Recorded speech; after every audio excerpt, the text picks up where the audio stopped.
Okay, everyone, we're going to get started. Wish I had a gavel. Bat. Good afternoon, and welcome to meeting number 3 of the Arizona Drought Contingency Plan Steering Committee, August 23rd, 2018. You're going to Las Vegas on this flight. If you're not going to Las Vegas, you're on the wrong flight. I'd like to note, as we've done in the previous meetings, the delegates seated at the table have a copy of today's packet that we are showing on the screen. For folks in the audience, we've got the CAP and the AADWR website is listed at the bottom of the first page there. If you want to download an electronic copy and follow along yourselves, that's the way to do that. I'm looking for some of my staff. Are there any paper handouts for the audience today? Just the agenda. Okay, just the agenda. Thank you. Thanks everyone for coming again today. We know this is a very hectic and challenging schedule that we have, particularly with the work groups that we're also doing on the side. So I'm very, very pleased to see so many interested people here today. Thank you for coming. Logistics, the restrooms are down here, out and to the right. Once you get out in the hall, there's also soda machine up there, drinking fountains and things like that. We have snacks outside the room too. We will take a break. I don't believe that is discreetly listed on the agenda. I'm probably wrong. Let me look. No, but we will find a suitable time to have a break. Won't just go 3 hours straight. And then I wanted to mention for the delegates a reminder of the microphones, that if you wish to talk, push the little icon that has a picture of someone talking. That would be the third one from the right. And when you're done, please press that again so the light goes off. The light's on, you're live. If the light's off, you're off. I think there's a limitation of I think 3 live mics at one time, so we need to be meticulous about that, or we're going to get crosstalk, and maybe someone who needs to speak won't be able to because silent people have their mic on. And we'll remind you if we get into trouble. So that's the logistical part, and now I'm going to turn it over to Tom for the introductions. Thanks, Ted. Welcome, everyone. We should get the second slide, the steering committee agenda up on the screens. I need to do that. Oh, it's you? It's me, yeah. Okay.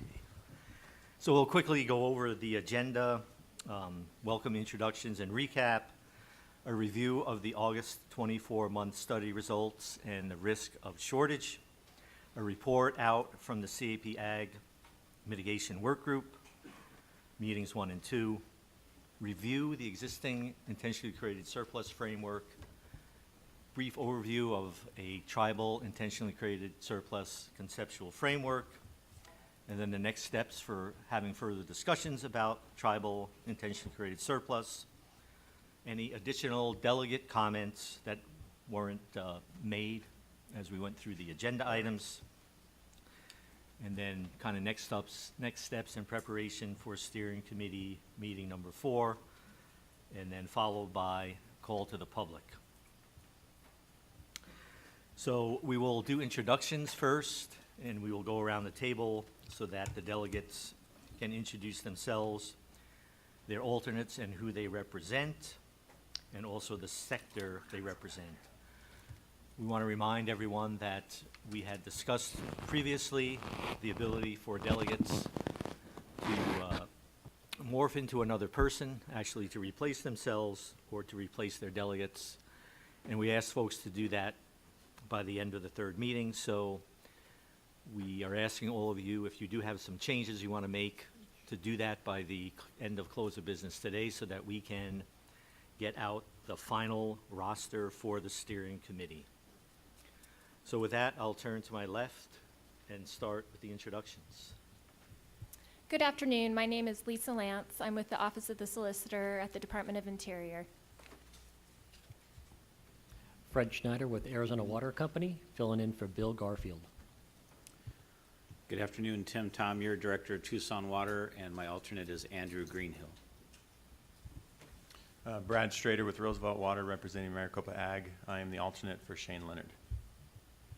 Chelsea McGuire with the Arizona Farm Bureau. I'm the alternate for Stephanie Smallhouse. David Brown, Arizona Cattle Growers. I'm the alternate for Jay Wetton, who's here in the back somewhere, so I'm just sort of taking his spot for a while.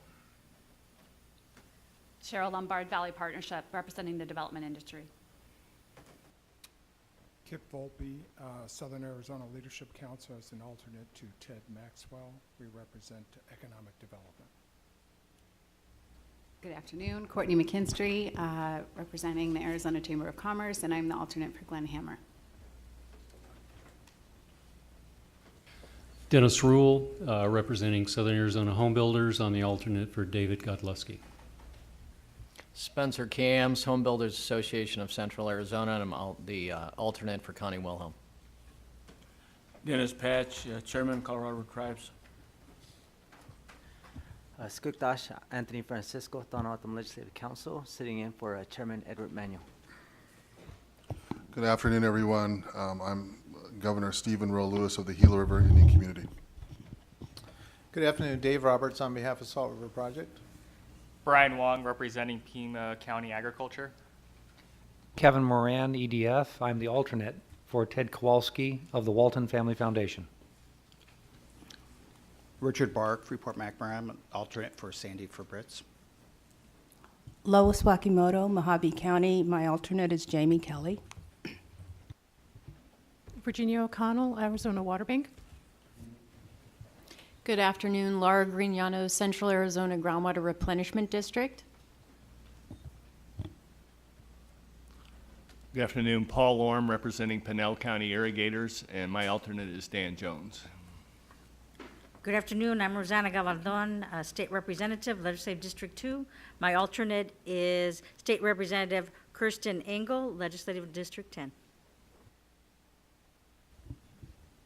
I'm Rusty Bowers, District 25, Arizona Legislature in the House.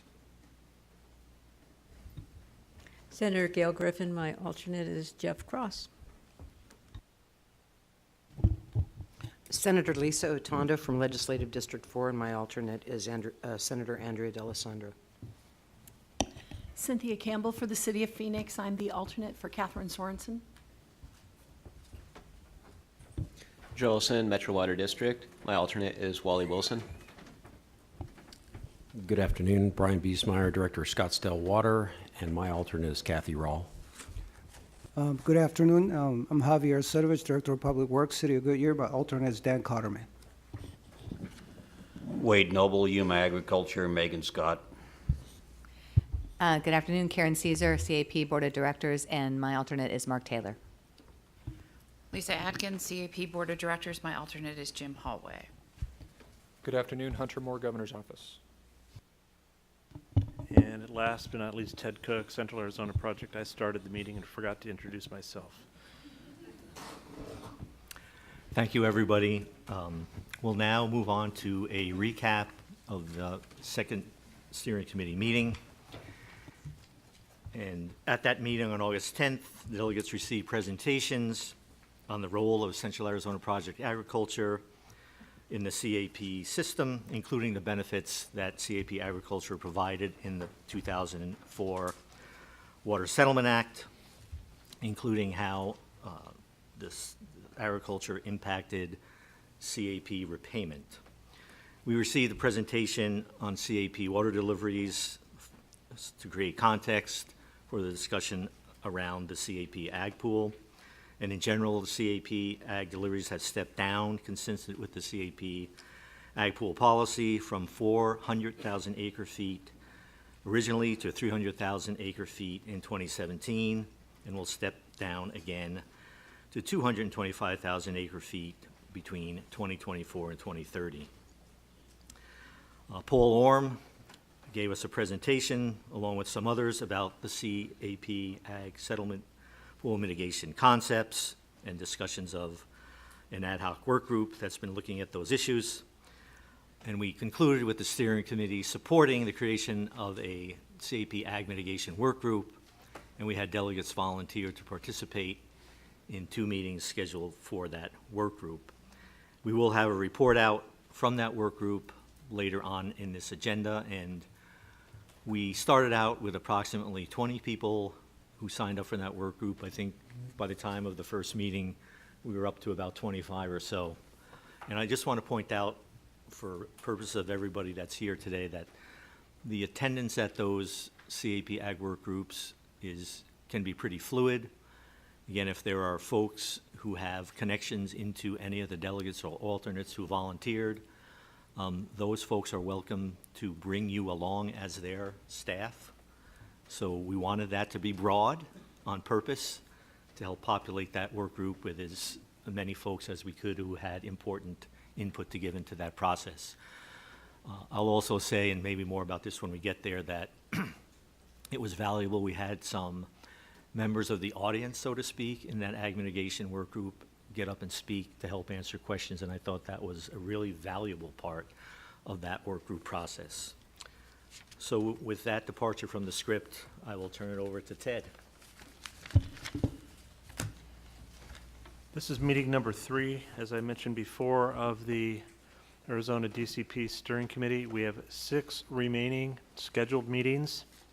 We've talked about the schedule. Why does it end in November? It's that because we would like to have our work done by then, so if possible, so that we can have conversation at CRUA in early December with the other basin states in the U.S. and be very close to the finish line here in Arizona, with the exception of legislative authorization.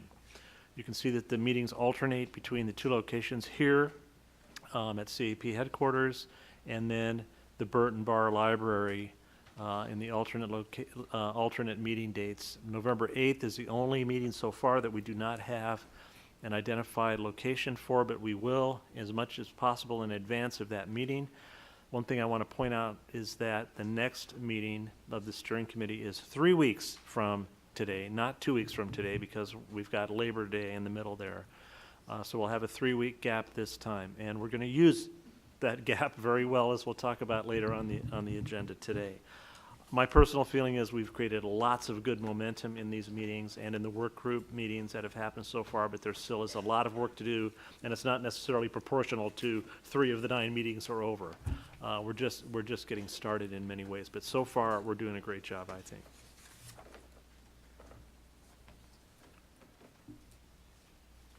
Now we'd like to introduce Steve Vinden from the Bureau of Reclamation. He is the head of the Boulder City office. Steve leads the group that operates the Lower Colorado River system. Many of you know Steve from his days as a contracting officer, working with you on CAP contracts and subcontracts. He's participated in many important programs in his time at Reclamation, including recently standing up the Pilot System Conservation Program in the Lower Basin. And Steve is here to help provide an overview for us of the recently published August 24-month study, and also the projections of risks in the 5-year probability tables based on a future without DCP. These data will clearly show growing risks in the system without DCP and how those risks increase going forward. I would like to, I'm going off script a little bit here, to acknowledge the fact that the Bureau of Reclamation jumped through some hoops to get this information to us about a week early at our request, specifically for this meeting. So I'd like to thank Terry Fulp and Steve very much for getting that done. Steve, there he is. Poof. Thank you, Ted, and we appreciate the opportunity to share an update on hydrologic information that will hopefully set the stage for the discussions today.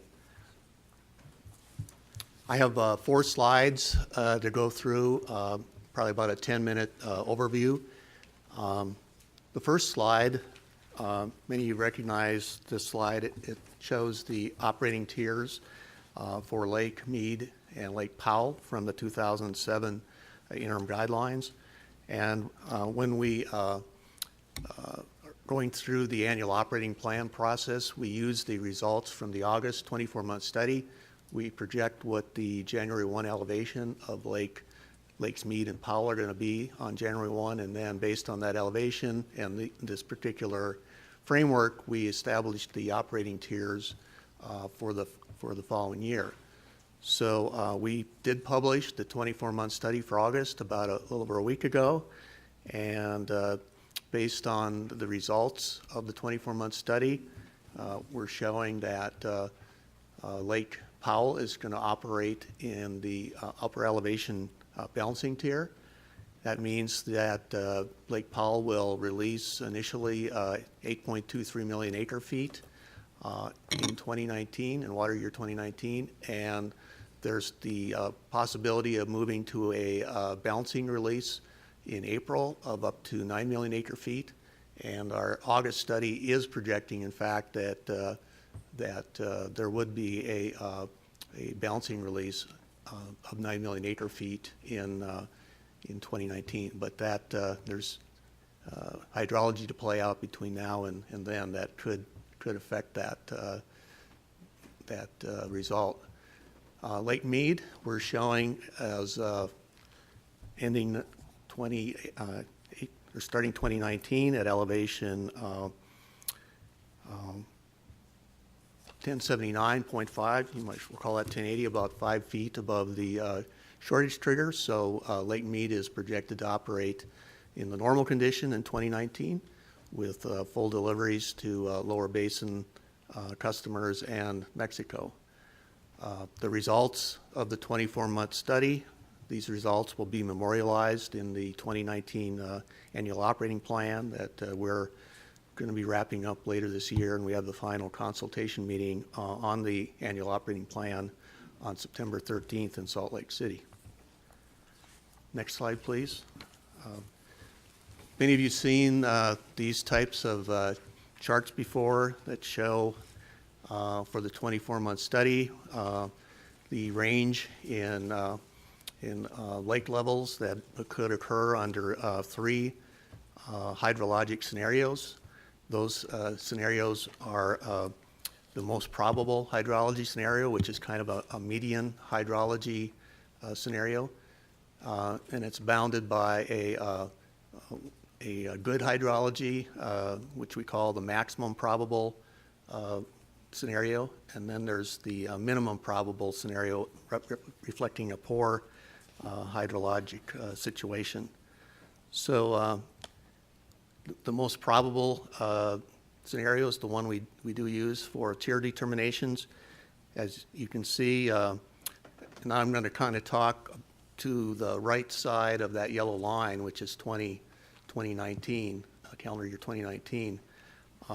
Lake Mead's end of calendar year 2019 elevation in our most probable scenario is projected to be at 1070.4 feet above sea level, which is 5 feet below the shortage level elevation of 1075. And this is based on a projected 9 million acre foot release from Powell in 2019, but a 7.48 million acre foot release in 2020. So if this scenario occurs, Lake Mead or the lower basin would be in a shortage situation in 2020. I would note that if this most probable scenario plays out, and it's based on an inflow forecast of 75% of average in the upper basin in 2019, that it would take about 400,000 acre feet of water to raise, in storage to raise Mead's level above the shortage trigger. And that could occur through Lake Powell releases, above average lower basin side inflows, or voluntary storage and conservation activities. So there's still significant uncertainty in these projections, and to look at probabilities, I'm going to now focus on our next slide and move to our probabilistic analysis. Before I go there, though, maybe just a few assumptions about what's entailed in this probabilistic modeling approach that go into the slide after this. But we take the projected January 1 elevation from the August 24-month study, and we use that as the initial condition for running our long-term planning model, the Colorado River Simulation System. And then we simulate the reservoir conditions operations in the future using 110 hydrologic inflow sequences from the full 100-year period of record. And should point out that when we do this, we're basing the operations on the 2007 interim guidelines, as well as the surplus and shortage sharing elements of Minute 323. But we are not modeling DCP operations, nor are we modeling the water contingency or scarcity contingency plan that's in Minute 323. I might point out, I believe at a prior meeting, we did share some modeling with the Ag Mitigation Work Group, and that modeling also contained probabilities of future conditions in the basin, but there were different assumptions involved in that modeling. It was based on stress test hydrology, which includes a drier period, 1988 through 2015. And also, that modeling was based on a full DCP, as well as the water scarcity contingency plan for under Minute 323.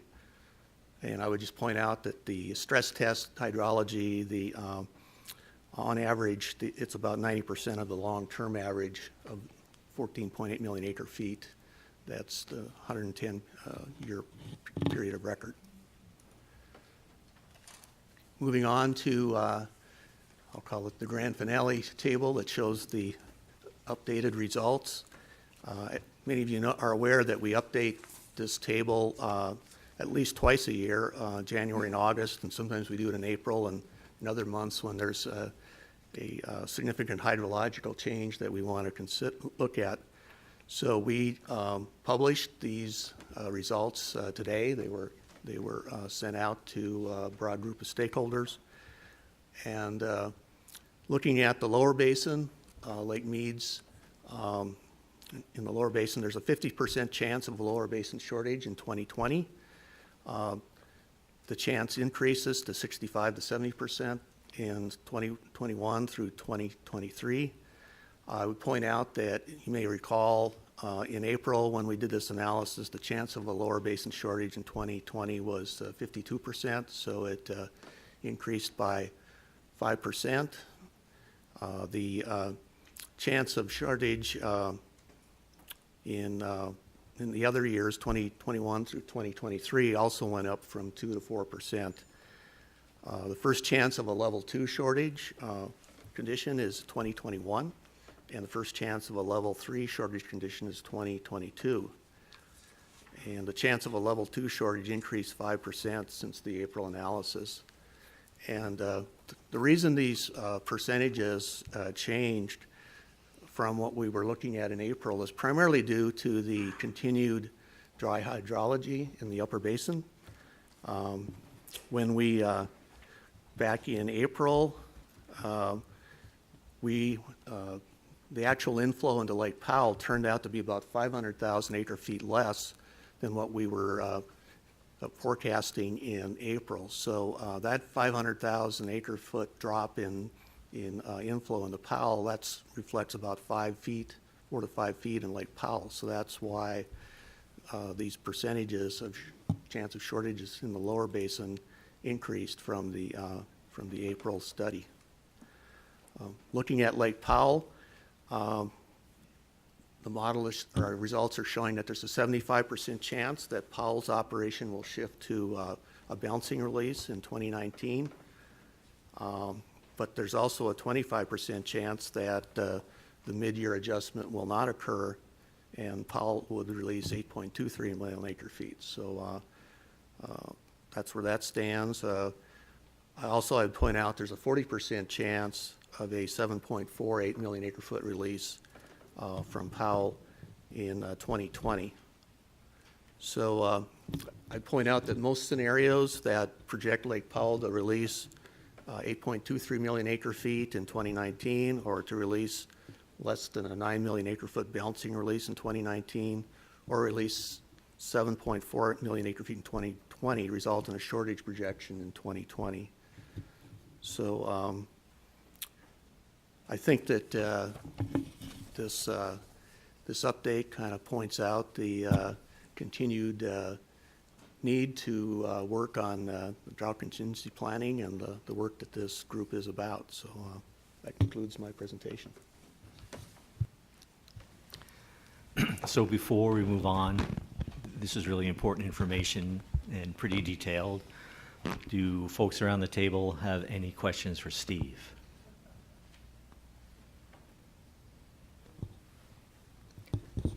So Steve, I do have one question. So there's substantial volumes of water, intentionally created surplus or Mexico's water in Lake Mead. How does the model deal with the potential for delivery of that water out of Lake Mead? Does it reflect any delivery, or does it assume that the water is going to stay in the lake? Well, at least I know in our 24-month study model for 2019, we're projecting about 50,000 acre-feet of ICS to be created. I'd have to check on in terms of the long-term model, how that incorporates that, and let you know. All right, thanks. Anyone else with questions? If not, I think we'll turn it back over to Ted. Thanks. Thank you. Between the last steering committee meeting 2 weeks ago and today, one of the things that we did at the last steering committee was, as Tom mentioned earlier, the steering committee approved the creation of a work group to discuss ag mitigation. That group has met twice since the last steering committee meeting, once on August 15th, once on August 21st. As Tom said, at the last steering committee meeting, we had more than 20 delegates or alternates sign up to participate on that panel. We had 2 or 3 more join after the fact, and we had a room full of people both times, both at the meeting at ADWR and the one here, to round out that discussion. The group will need to meet at least one more time, because we're not done yet. We made lots of good progress in those 2 meetings. Lots of very dense discussion, important discussions. At the end of the slide, you see the next meeting is scheduled for September 5th at 1 p.m. We don't have a location yet, but we will here shortly and announce that all to you. And I apologized earlier to the ag mitigation group this week and said, due to the number of people that are involved, it's not really practical for us to poll and see what a good date would be. We just have to find one and pick it and get it scheduled, and that's what this is.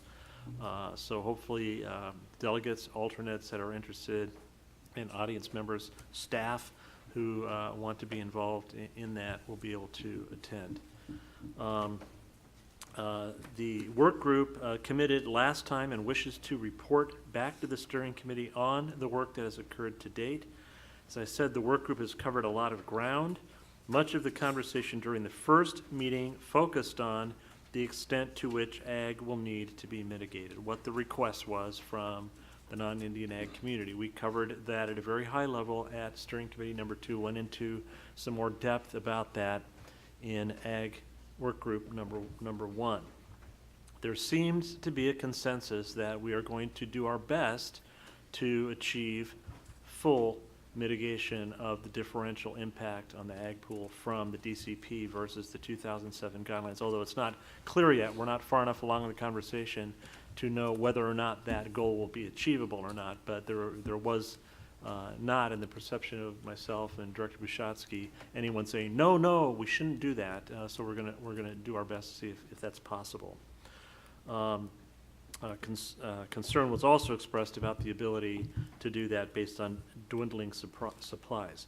On the slide, you see under the first bullet a number of sub-bullets. There were several tools, mitigation tools, that were discussed in varying levels of depth between the 2 meetings. And those include a quantity of CAP water in Lake Pleasant, CAP ICS that is currently in Lake Mead, and we'll go into more detail about that particular one later today. Voluntary conservation of high priority water with a genuine history of use as a contribution to shortage reductions. We've been doing that for the last 3 to 4 years already under a number of programs, that type of thing. redirection of underground storage from underground storage facilities to groundwater savings facilities, and increasing storage thereby in the Pinal AMA groundwater savings facilities, use of imported groundwater, short-term leasing of high-priority water. And some folks may wonder what that is. I'll briefly describe that. That would be some kind of request for proposal type process for folks that are interested in leasing high-priority water over a short period of time. And that expanded into some other discussion of similar type of things. And then last on the list that was presented at the last steering committee by the ag representatives was compensation for fallowed land if water cannot be identified to mitigate. There was some clarification in that discussion that that program really is not fallowing, it's just basically compensation for reductions in water deliveries that may or may not result in fallowing. There were additional proposals that were suggested during the meeting. One, for instance, was potential of federal funding for infrastructure improvements that might improve the yield or availability of groundwater sooner than would otherwise occur in the plans of the ag districts. The work group also briefly then discussed future shortage probabilities. A moment ago, Mr. Vinden was talking about the 5-year probability table, which we just received for August. Part of the conversation earlier this week was based on the April probability table, tweaked, as Mr. Vinden noted, for assuming that the DCP would be in place and that using the more conservative, lower stress test hydrology and what was the range of shortage scenarios that could occur between now and 2026, and that led then into a discussion of what quantity of water might be required to provide the requested level of mitigation over those periods of time, what range, depending on what shortage future would look like. There's still is a lot of work to do to refine those discussions and kind of marry those two pieces. What are the resources we have and what are the needs that we have to meet, and how do those two things fit together? That will be primary focus of the third meeting. The CAP and ADWR staff will continue to put various scenarios and information together throughout the CAP service area and the various sections of it, and bring that to the next work group meeting. We were pleased to see, as we anticipated, that the discussion in the work group was quite detailed, very interactive, somewhat quite pointed, but that is actually a good thing because it gets us down to discussing the things that we need to discuss and addressing the issues we need to address. Everyone is working in good faith, at least from our perspective. We're focusing on topics that we need to focus on. We're making good progress and building momentum, as I said before, but still lots of work to do there. Even though the work group has not yet reached consensus, we are making progress, I believe, toward that point. And I'm speaking now just for myself. I believe there's a solution in this space that we have identified, and I hope to see that emerge. Would any of the delegates who were there, and it's half the people sitting here today, have anything that they would wish to add to that summary? Go ahead. Dennis? Thank you, Ted. First, just a statement. I believe it was at the first Ag Mitigation Workgroup meeting that Spencer Camps, on behalf of Central Arizona Home Builders, said that they supported full mitigation for ag. And David Godleski has asked me to verify that also Southern Arizona Home Builders supports that. I just wanted to comment specifically on agenda item 2C and the specific language that's in there that talks about conservation of water with a genuine history of use as contribution to shortage reductions. And I would say that I think that language is very important, both in the context of these reductions, but also really in the context of all of the conservation activities that are done. One of the specific things that was discussed at the ag mitigation meeting was the cost of all of this. And one of the issues is, where is that money going to come from?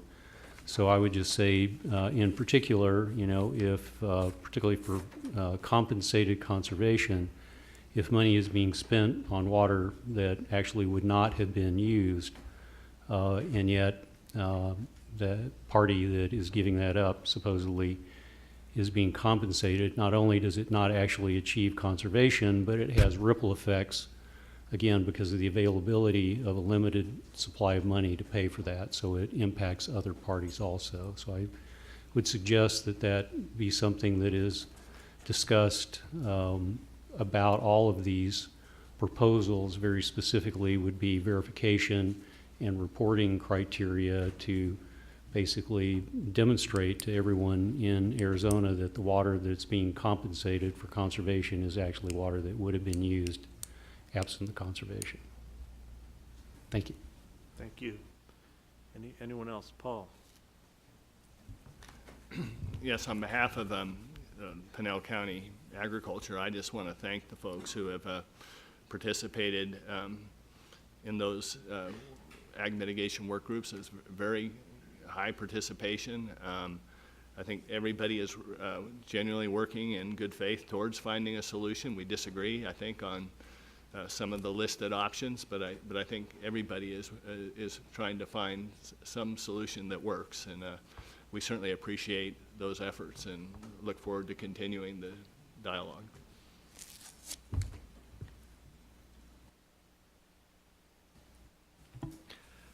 Thank you, Ted and Tom. Maybe just two observations to round out the report.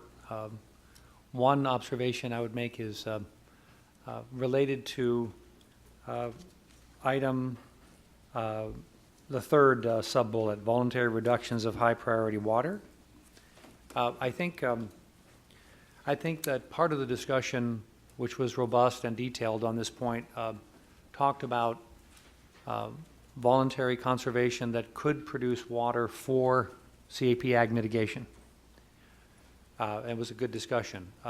There was also part of the discussion that really talked about conservation that was intended for being part of either the pilot system conservation program or a successor program which produces system water for the health of the system in Lefton Lake Mead. So I just wanted to point out that those are distinct potential activities, both of which could have value in an overall plan. I think that distinction is important because there are folks interested, including EDF and the Walton Family Foundation, in continuing and expanding system conservation, which is left in the river for the health of the system. That's not to say that that there might not be compensation that could become available, voluntary compensated conservation, to benefit a mitigation pool for CAP agriculture. I think those are two potentially both beneficial activities. Second comment I wanted to mention is we did spend a little bit of time talking about money. We spent a little time talking about finances. And I think it's noteworthy that one of the ideas that was discussed was the possibility that state general fund resources and possibly other sources might be dedicated to help fund CAP ag mitigation, or potentially mitigation of other water users who are affected by DCP cuts. So we had some discussion about that. There was also no agreement, Mr. Co-Chairs, but I think it was noteworthy that the concerns that we heard in the state legislature this past session about the concerns about a harsh cutoff to CAP agriculture. One of the ideas that we talked about was, well, if we need to address those values, address the economic benefits in a way that might be different from just a harsh cutoff, that we might need to look at financing for that purpose.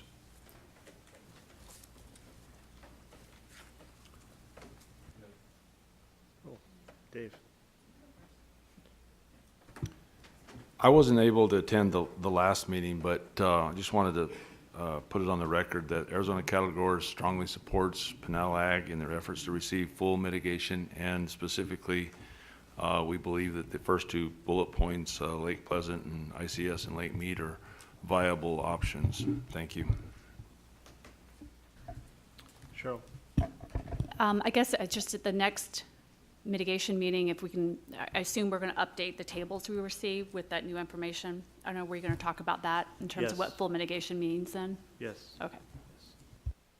You're referring to the scenario 1, 2, and 3 of quantities, shortage tiers, and probabilities. Yes, table 1, 2, and 3.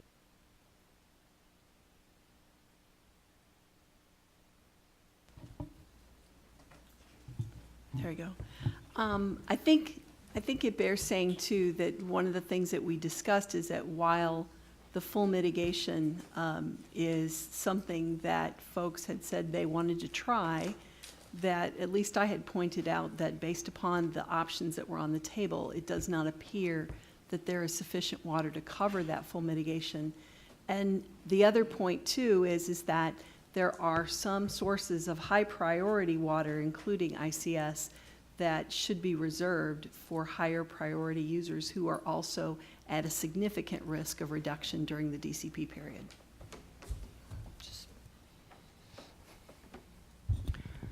So Cynthia, I want to address that comment a little bit, and here's my kind of catch-22 problem. I understand the need for the high priority water users to potentially have their shortage reductions covered by ICS, but without the drought contingency plan, no ICS is coming out of the lake in a shortage. And without addressing the big four issues that we laid out in meeting number 1, I'm not thinking we're going to get to DCP. So there is that kind of catch-22 there in terms of how much ICS can actually backfill the higher priority users without DCP. And again, just ask everyone to keep an open mind as we move forward in this package to kind of create that win-win situation. There's a lot of different moving pieces that need to all fit together in the right way to spread out these benefits as broadly as we can. Anyone else on this recap of the ag mitigation discussion so far? You can see those who haven't been involved that we're really into it, and there's a lot more discussion to be had. So, okay, let's move on then to the next agenda topic, which would be review of the existing intentionally created surplus, or ICS framework. So as we talked about in prior steering committee meetings, we stood up the ag mitigation work group, but we also talked about eventually getting into a discussion of the second of our big four, tribal ICS.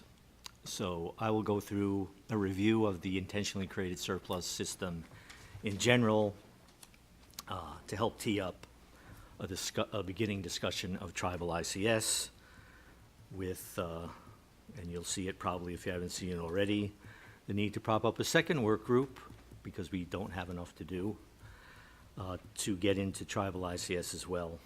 So again, the intentionally created surplus program was established under the 2007 guidelines to create incentives to temporarily store conserved water in Lake Mead.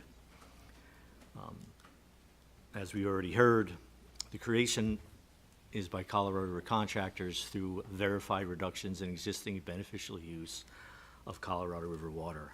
And we've heard a couple comments already about how important that bullet is. And then the conserved water can be stored temporarily again in the lake for later release and use. So the program does require that verified reduction to existing beneficial use, and the program is operated by Bureau of Reclamation as part of their duties as the water master in the lower basin and as the water accountant for the lower basin. And Steve Vinden and his water accounting group does administer this program for reclamation and does all the accounting for this program. The program does require an approved exhibit describing the conservation project. So this is a really critical part of this process. And those exhibits are scrutinized very carefully by the lower basin state parties, to say the least, because we all want to make sure that we are all meeting that first bullet, verified and existing And so there's a very robust process back and forth between the state folks at either our basin state meetings or behind the scenes between staff as those things are being moved forward. So the program also requires an exhibit, or also requires that that there's an agreement for delivery with the Secretary of the Interior on the back end. So again, the delivery agreement includes the way in which conserved water will be accounted for, ordered in the future, and delivered by the Secretary. An important part of that process, and again, that's all done as part of the approval process, so to speak, of the exhibit in the first place, creating the conservation. So it's a package deal. And then it does require interstate forbearance by lower basin parties, these Section 5 contractors in California, Nevada, and in Arizona, the Department of Water Resources. It's important to understand why we have to have that forbearance. So again, we have rights under the decree in Arizona v. California to surplus water that is released from Lake Mead. This intentionally created surplus is surplus water, and so the forbearance is necessary to allow the entity that created the water to get it back, instead of California taking Arizona's conserved water, or Arizona taking California's conserved water, or any combination of the states and Mexico therein. So DWR and CWCD agreed back at the time the 2007 guidelines were put into place to have a memorandum of understanding so that we would consult, DWR would consult with CWCD on the need for forbearance and the legitimacy of that forbearance. And we work closely with CWCD as well when exhibits are being created and delivery agreements are being created. So it's not just in the forbearance realm that we're working together to make sure Arizona is the most protected we can possibly be, and that water is going to the right places within Arizona. I'll also point out that one of the discussion items in the drought contingency plan among the lower basin states has been, at the time of the signing of the drought contingency plan, additional exhibits beyond those which have already been approved between the states are going to be on the table for approval. And it's really important. That's a really important item, because that will be a key time, if Arizona has additional exhibits, to get those approved when we're all patting each other on the back for coming to agreement on DCP. There's certainly an opportunity past that point in time to do additional exhibits between the states, but that will take a bit more work to get those things put together in the future. So kind of keep that in mind as we have this discussion of tribal ICS. You want to go to the next one?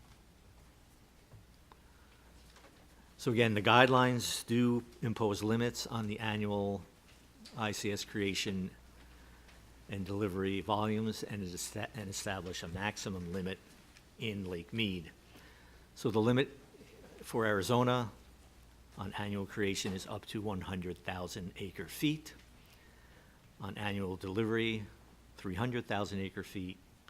And then the total accumulation is 300,000 acre feet. So again, one of the benefits of DCP is that the total accumulation can go up from 300,000 acre feet to 200,000 acre feet to 500,000 acre feet. The same would hold true for Nevada, the same would hold true for California. So we also have a kind of arcane provision in the DCP on the creation side that, for example, if Arizona in a year wanted to create more than 100,000 acre feet, and California or Nevada had room within their creation limit that they weren't going to use, we could borrow it from them by agreement, voluntary agreement, in a given year.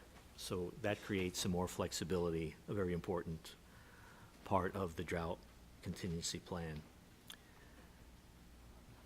So again, to date, and the way the 2007 guidelines intentionally created surplus to be used, was on a first come, first served basis. It was clear at the time the guidelines were created that CAWCD had an ability to create ICS, that and others on the river had the ability to do intentionally created surplus. But so far, CAWCD has been the only entity to create ICS in Arizona. That isn't to say that if someone on the river or another entity in Arizona who had that right, wanted to create that intentionally created surplus, that they could have done so, but nobody really came forward so far with an exhibit or a proposal to create intentionally created surplus. And that is also a really important point to make, and I think Ted will get into some of the details a little bit later, what the consequences of that have been in terms of our existing limits and what the DCP can do and how important it is for the DCP to increase those existing limits. So with that, I'll turn it over to you, Ted. Just briefly on this topic of the creation, delivery, and accumulation limits, as Tom mentioned, that so far, up to this point, CWCD is the only entity in Arizona to create ICS in Arizona so far. And as Tom mentioned also, that an important aspect of the DCP is the increase in the accumulation limit from 300,000 acre feet to 500,000 acre feet. Why? Because a large portion of the 300,000 acre foot limit has already been consumed by the ICSs, that ICS that has been created by CAWCD. Right now, and we've discussed this a little bit at the last steering committee and more at the ag mitigation meetings, CAWCD has today about 300,000 acre feet of ICS that has been created. Due to the complex rules, not all of that counts against the accumulation limit. So there's somewhere more on the order of 200,000 acre feet that counts toward the 300,000 acre foot limit. But the ongoing ICS creation that is expected to happen this year and next year before we get into shortage will probably consume the rest of that. So I'm bringing this up now. We haven't yet moved from the ICS program that's in place today to how a tribal ICS program might work. But the expansion of this capacity under DCP is a fundamental piece of that, because without it, it will be difficult to do anything more than we've already done. Let's just put it that way. So we'll switch it back to Tom to continue the discussion of the existing framework. So again, this is a review, but under the 2007 guidelines, can't take delivery, there's no release or recovery of intentionally created surplus when the system is in shortage. This is shorthand for the guidelines for my friends who might be eventually watching in other states. I think what the guidelines actually say is it can only be delivered during surplus or normal conditions. Very important, though, that restriction remain in place. But again, as the second bullet intends to show here, with the drought contingency plan, we're increasing that flexibility to allow intentionally created surplus to come out of the lake when we are below elevation 1075, the first shortest trigger under the guidelines. And I think we've gone through this in some level of detail in a couple of meetings.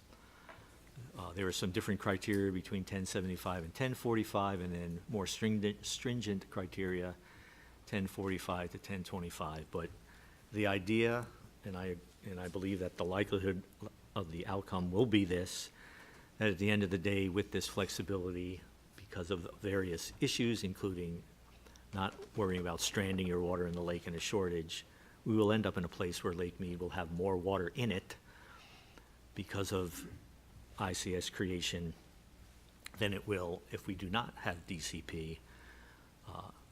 and increase or create these flexibilities that DCP will create. So I think that's really a very important point, that is what we intend under the DCP, that we will be better off under those circumstances with that flexibility than we will be without it.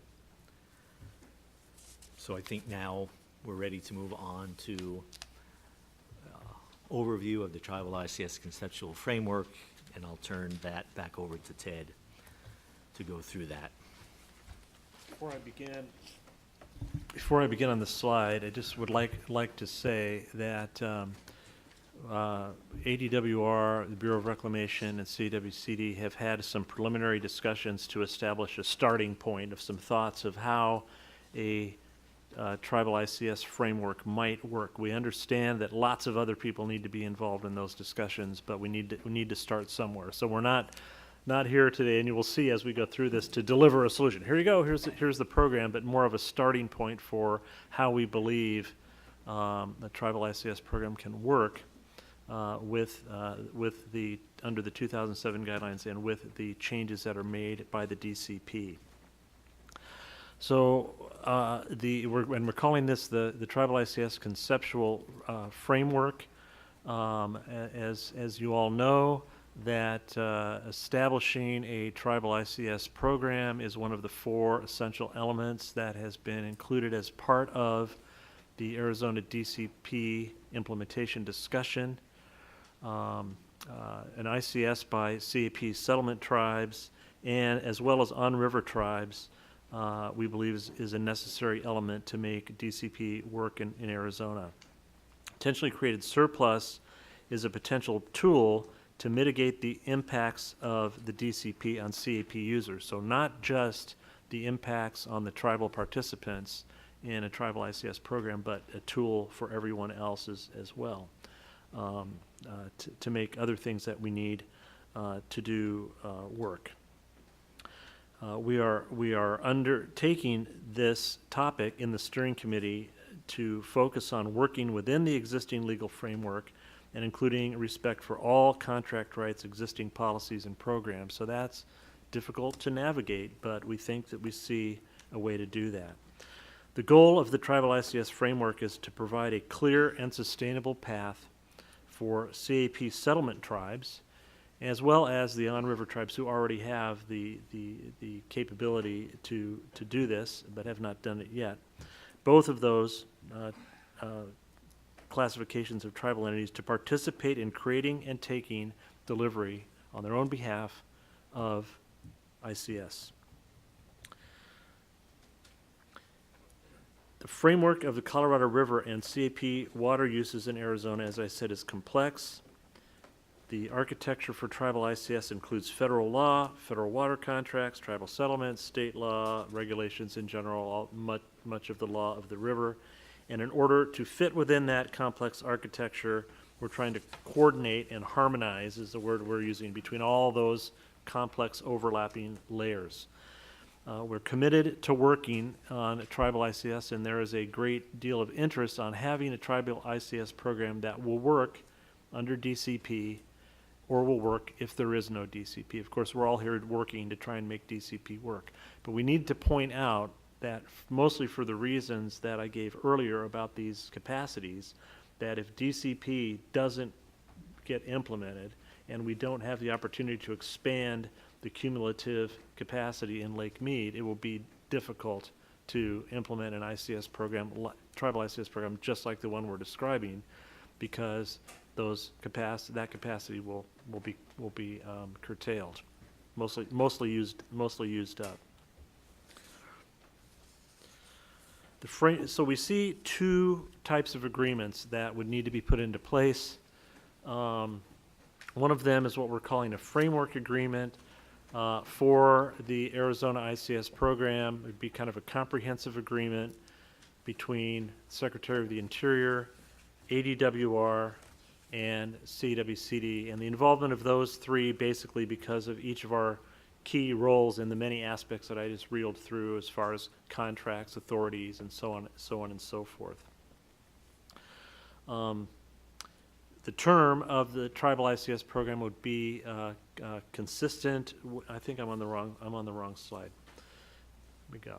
So there are the two agreements I should have already described as framework agreement for tribal ICS program. The terms would be consistent with the 2007 guidelines, which basically expires in 2007. There would need to be lots of dialogue and cooperation on the exhibits that Tom described earlier through the Arizona process and also interstate. So anything that we do in Arizona, bear in mind, as Tom described, needs to have the forbearance and the approval of the other lower basin states as well. So this is a process we need to go through, and I'll reiterate what Tom said earlier, is there is a chance to get some new exhibits bundled in the execution of the DCP itself. There still will be a process to do more of those later on, but they're kind of on their own and don't have the inertia of getting DCP approved to kind of shepherd them along. These exhibits will need to be developed as quickly as possible so that they can be included and approved in the DCP approval process. So basically between now and the end of the year, as much as possible.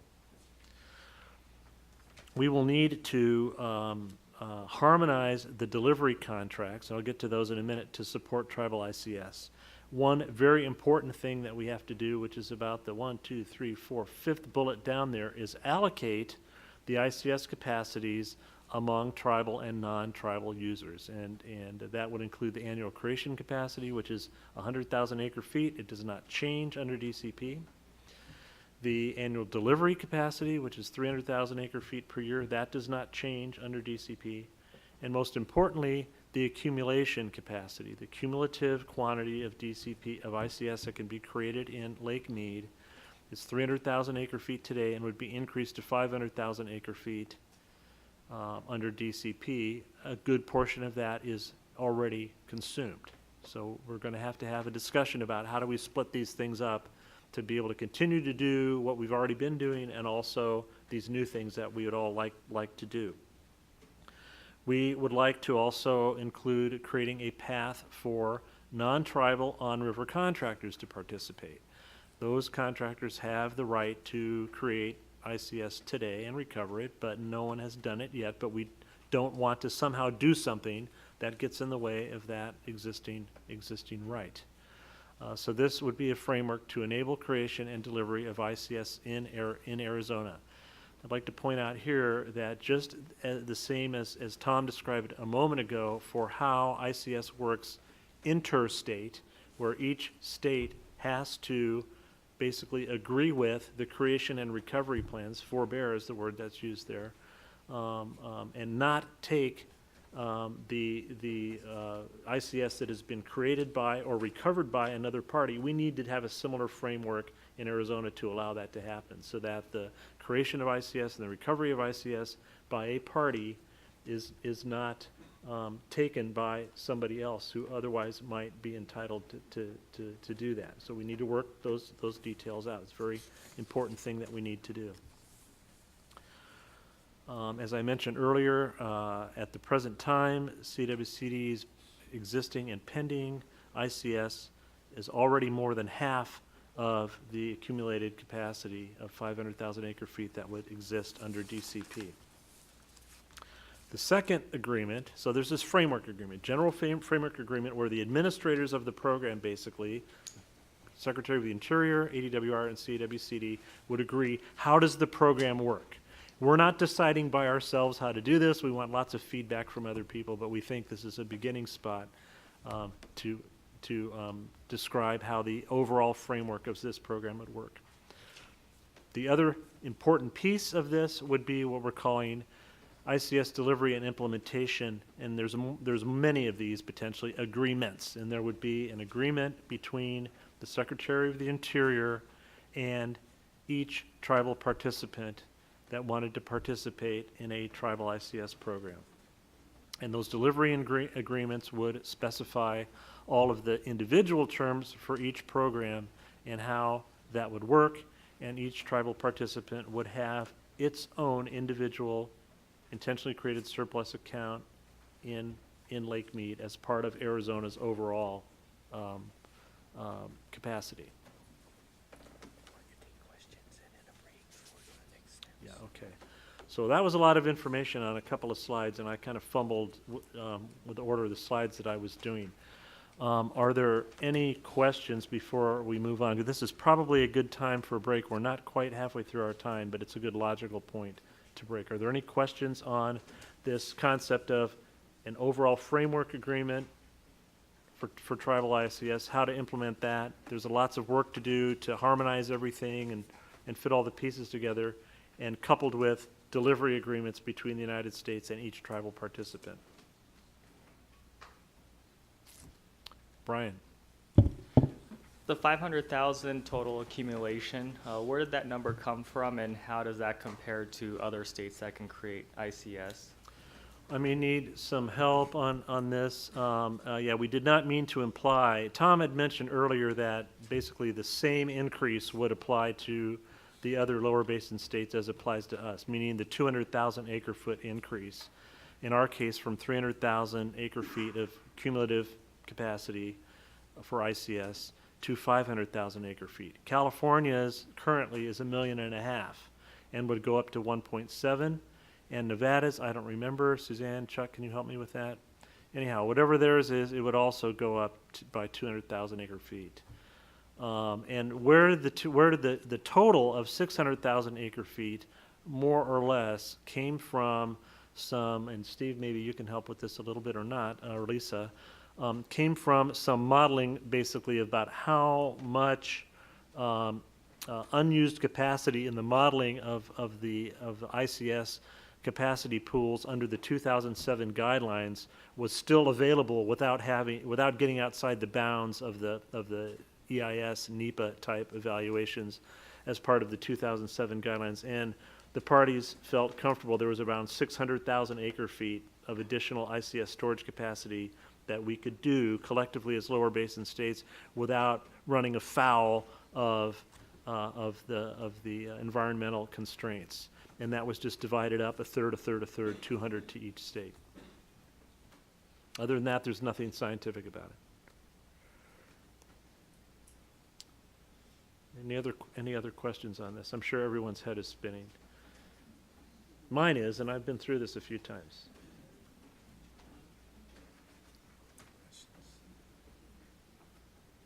Okay.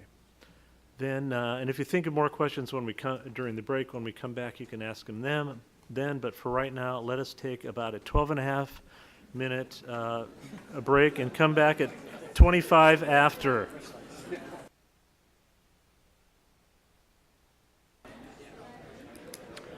Before we move on, we would like to ask the delegates if during the break any of you, having reflected now upon for 12.5 minutes or a little bit more, reflected upon either the historical framework that Tom described of the ICS program as set up under the 2007 guidelines, or the very high-level synopsis that we presented on the conceptual tribal ICS framework, the last couple of slides. Any other questions on those from the delegates before we move on the agenda? Because where we will be moving on to next will actually be where do we go from here on tribal ICS. And as you might guess, and I think as Tom already let the cat out of the bag earlier, what we are going to propose to do is to convene a work group. And I hear the chuckles, but I got to tell you, with respect to ag mitigation, this is the thing that's getting places. So much as it will be difficult for many of us to have one more thing to do, this is the way that we're going to get this work done. The delegates that have expressed an interest or participated in earlier discussions and or that, for starting point, Director Bushatsky and I think are necessary parties to be part of that conversation are ADWR, the Bureau of Reclamation, CWCD, the Gila River Indian Community, the Arizona Legislature, the Tohono O'odham Nation, and the Colorado River Indian Tribes. Before we get to solicitation of other members, let's go through the rest of the bullet points on this. We will have similar ground rules to what we have done with the ag mitigation meetings. They are not public meetings, but we have a commitment, as we demonstrated today, to report the proceedings back to this committee in the open session, with the opportunity for the other participants in those meetings to also add to the conversation on that, and also an opportunity for public comment. So later today, and before we end this meeting, we will also ask for general feedback and comments from the audience on any of the topics that we've discussed today, including ag mitigation and tribal ICS. The scope of the work group will be to review the framework concept and build upon that, the framework concept presented today, and identify an approach to discuss with the steering committee members. We've got 2 meetings established for that so far as a beginning. One of them will be a week from tomorrow. It will be 9 a.m. It's the Friday before Labor Day, which is generally an awful day to have a meeting, but we're using every scrap of time we can find. But we did put it in the morning rather than the afternoon to give folks more flexibility before the holiday weekend. Meeting number 2 will be September 10th at 1 p.m. Location will be announced later, and I'll remind you that the number 3 meeting of the ag mitigation team is on September 5th, in between these 2. So bear that in mind for those of you who like to be involved in a lot of things. Between now and the next steering committee meeting, there will be three work group meetings in total. And then we will report out progress from the Tribal ICS work group back to this committee at our next meeting in 3 weeks. So are there other delegates who would like you or your alternate to be seated as part of the Tribal ICS work group? Senator? Yes? Okay, this is a yes. GRD would like to be involved, please. Ted, SRP would like to be involved. Okay. Yes, Representative? Yes, Lisa? Karen? Karen and Lisa? Okay, CAP board. Governor's office, please. Ted, can we work UMAG in there? Mojave County. What about the folks on the list that, in addition to ADWR, Bureau of Reclamation, and CWCD, the Gila River Indian Tribe Governor? Are you interested in being part of that conversation? Of course, yes, definitely. I was kind of betting on that outcome, but you never Thank want you, to Ted. assume. You know what they say about assuming? Okay, I wasn't going to do that. Okay, what about Sir Taunatham? Yes, we'll serve. Myself, I'm the vice chair of our Water Resource Committee. It would also include our chair of our Water Resource Committee. Her name is Lucinda Allen. Okay, thank you. As Tom mentioned earlier, we're a little bit less strict on who exactly represents the various delegates at that meeting because it's a smaller group. It's not as difficult to manage as this one. Chairman Patch, your community? Yes? Spencer, did I see you? Okay.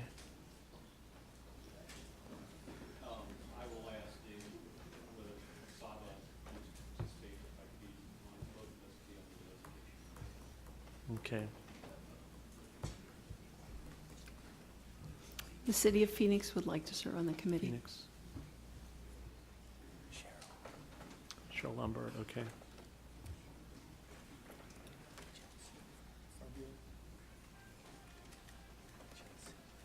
Okay. Yes, I did. Yeah, thank you.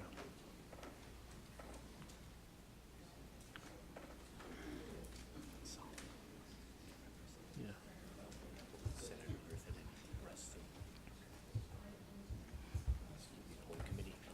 Yeah, 1, 2, 3, 4, 5, 6, 7, 8, 9, 10, 11, 12, 13, 14, 15, 16, 17, 18, 19. Oh, this is a poor showing compared to the ag mitigation team. Okay, I think I have everybody, and I'm sure that we'll get some surprises on the day of the meeting too. But we appreciate the robust response. There's lots of work to do and lots of discussion to be had. So thank you very much. I did, and he answered affirmatively. Yeah. Okay. Anything else now before we move on to the rest of the meeting, which there isn't a lot actually, but.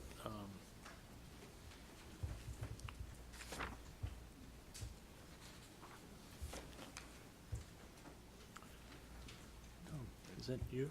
Yeah. All right, so the next meeting of this group, September 13th at the room in the Burton Bar Library.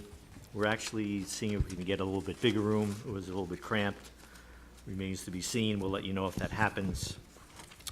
The next CAP Ag Mitigation Work Group,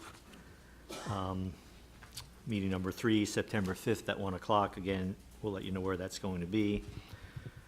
The 2 Tribal ICS Work Group meetings, August 31st at 9 a.m. here. And then September 10th, 1 o'clock, it's DWR's turn to host, and we'll let you know where that's going to be. We also continue to be hopeful that we will be able to share draft Lower Basin Drought Contingency Plan documents. I know Nicole Clovis, one of my attorneys, is in that work group. I know there's a couple of CAWCD attorneys, Greg and Jay, I don't see them, but maybe they're here, who are busily working and doing lots of traveling to meet with the other states working on these documents. So hopefully we'll get them in a shape that everyone is comfortable among the 7 state folks to sharing those with all of you. At the next meeting, we hope to do a progress report again on the Ag Mitigation Work Group. We'll have our first progress report on the Tribal ICS Work Group, and we'll get on to the 3rd item of our Big 4, starting to discuss a framework on excess water, moving that forward, and I have a sneaking suspicion there might be a work group coming.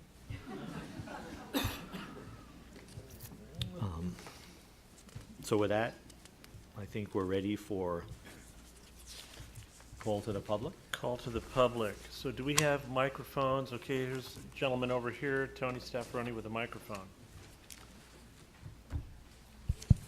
Please identify yourself before you ask your question or make your comment. Yeah, okay, thank you. My name is Stanley Rios. I am a member of the Tohono O'odham Nation, and I have allotments in the Santa Vera District. Just a few comments here very quickly. I would like to see the rest of the tribes in the state of Arizona be represented on the committee. Ask that you take that into consideration, because I think it affects them as well. And I also, this is kind of like my own personal comments, with everything that's going on in the state and the other states that are involved here, I'm realizing more and more that we need to cooperate with each other.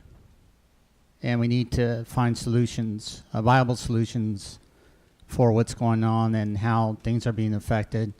And the past is the past. I'm speaking from a native perspective. How the water was taken and given back to us. Now we're here where we are now. I think we need to cooperate amongst ourselves and be transparent. And I also believe that once we get past all the politics and whatnot that's involved in this whole complicated process, that we will find a solution. And very quickly, I'm also a pastor on the reservation. And just a couple of scripture quotes real quick. In Ephesians 4:31, it reads, "Let all bitterness, wrath, anger, clamor, and evil speaking be put away from you with all malice." Ephesians 4:32 reads, "And be kind to one another, tenderhearted, forgiving one another, even as God in Christ forgave you." And so, let's work together, find viable solutions, put aside the politics, because the water system, we all need it. And water is very critical for everyone here. So that's all I have to say. Thank you. Thank you.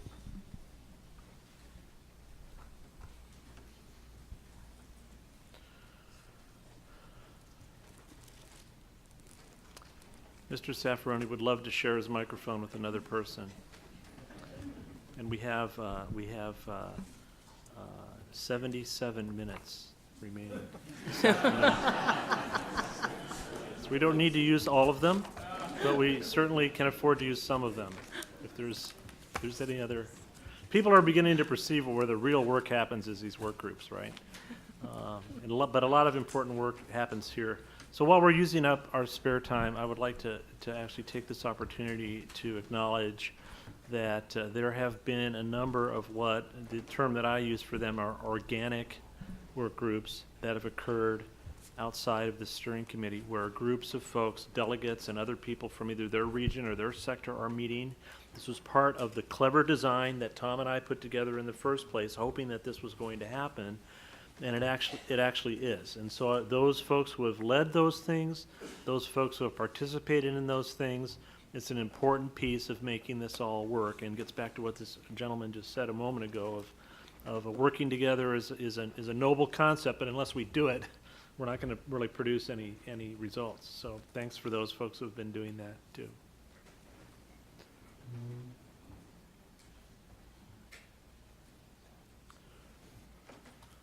Mr. Oh, over here. Oh, yes. Okay. Yes, Brian. Thank you. Yeah. Thank you. Thank you. Appreciate that. I guess I got a little confused on some of the formats. So I didn't when the presentation on ag mitigation came out. I didn't comment on, but I do feel obligated to make some statements because you're in a work group and you're bringing us back to the larger group. I thought I'd make some statements there. I was encouraged by what I heard and appreciate the work that the work group's done. But I do echo what the city of Phoenix mentioned as far as full mitigation. I think it depends on how much water is available, and that's a nice thing to say, but if the water's not there, a full mitigation may not be possible. I'd also say that I'd emphasize the voluntary part of all these measures, and there was a redirection of underground storage to USFs and GSFs, and we can support that on a voluntary basis, but there's some critical USFs that we have that we need to run within the city of Scottsdale, and they need to continue to run. And then the resources for infrastructure for local groundwater, I think, is great, and I'd like to support the ag community's ability to provide water themselves, as I think ultimately, as the shortages, if the shortages continue as some of the models show, we're going to get there where I don't think there will be any water available. I hope not. I hope we save that water. But I did want to just express that we are monitoring that, and I appreciate the chance to talk.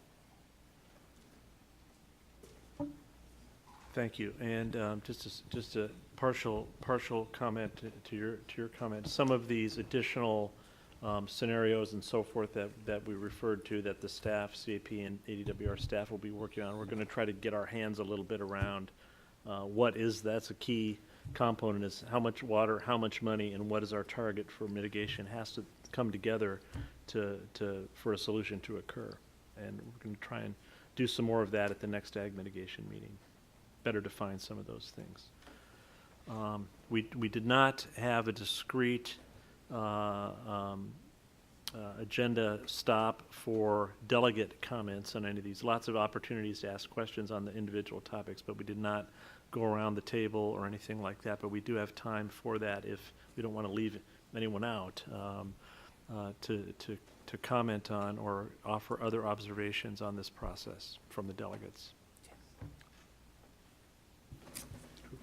Tim Tom there. Mr. Chairman, just a quick comment. Although Tucson does not feel the need to participate in the tribal ICS work group, we did want to express our continuing support for the concept of tribal ICS and hope that comes to a successful conclusion.